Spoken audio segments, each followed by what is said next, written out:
না, বাবরি মসজিদ রাম মন্দির করে ভারতবর্ষের ক্ষমতায় এসছে। বাবরি মসজিদের ইস্যু তুলেছিলাম বলে বাবরি মসজিদের বিরোধিতা করে 207-এ পৌঁছেছে। আবার 29 আর 12 আছে আর 1 আছে।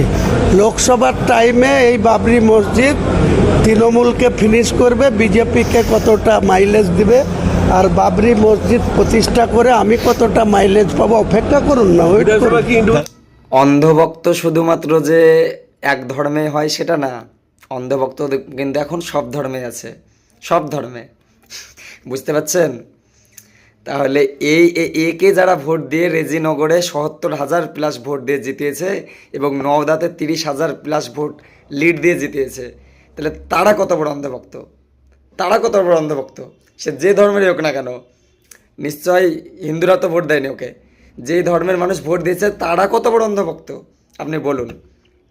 যে রেজিনগরে ৭০,০০০+ ভোট লিড দিয়েছে, সেই ভিডিও ভাইরাল হওয়ার পরেও, যে ওই ৩০০ কোটি টাকার মামলার ভিডিও ভাইরাল হওয়ার পরেও, এখন ভোটে জিতে ডাইরেক্ট তিনি বলছে, হুমায়ুন কবির, এ যে ইউপি নেতা হুমায়ুন কবির ডাইরেক্ট চ্যানেলের সামনে বলছে যে বাবরি মসজিদ কতটা ইফেক্ট ফেলেছে দেখেন।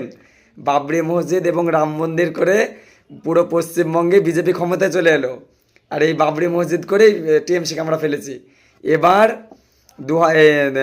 2029 লোকসভা ভোটে কিভাবে আবার শেষ করব দেখেন, আর বিজেপিকে ক্ষমতায় আনবো এই বাবরি মসজিদ ইস্যু দিয়েই ডাইরেক্ট বলে দিচ্ছে ভাই মিডিয়াতে। এরপরও যদি মানুষকে সাপোর্ট করে, অন্ধভক্ত কারা, কারা বেশ অন্ধভক্ত বলুন আপনি? দেখেছেন আপনি বেলডাঙায় কীভাবে বিজেপি জিতেছে? মাত্র ৭২,০০০ ভোট পেয়ে জিতেছে, আর এইদিকে বিরোধীরা 1.5 লাখ ভোট পেয়ে বেড়েছে। হুমায়ুন কবিরের প্রার্থী সেখানে ৪২,০০০ ভোট কেটেছে।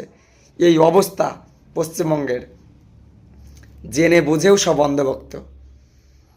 হ্যাঁ, যদি লাগে আপনার কিছু করার নাই, যদি লাগে এই অবস্থা, এই ভিডিও দেখার পরও যদি আপনি ওকে সাপোর্ট করেন, তাহলে আপনার কিছু করার না, আপনি অন্ধভক্ত। তাহলে যে বলে দিচ্ছে ডাইরেক্ট, যেটা ভারতবর্ষে ঘটেছিল 2014 সালে বিজেপি যেভাবে ক্ষমতা এসেছিল, আপনারা জানেন যে কীভাবে এসেছিল, সেখানেও যে ইফেক্ট হয়েছিল সেই জিনিসটা পশ্চিমবঙ্গে হয়েছে, কিন্তু আপনারা তাকেই সাপোর্ট করছেন। ছি ছি ছি ছি ছি।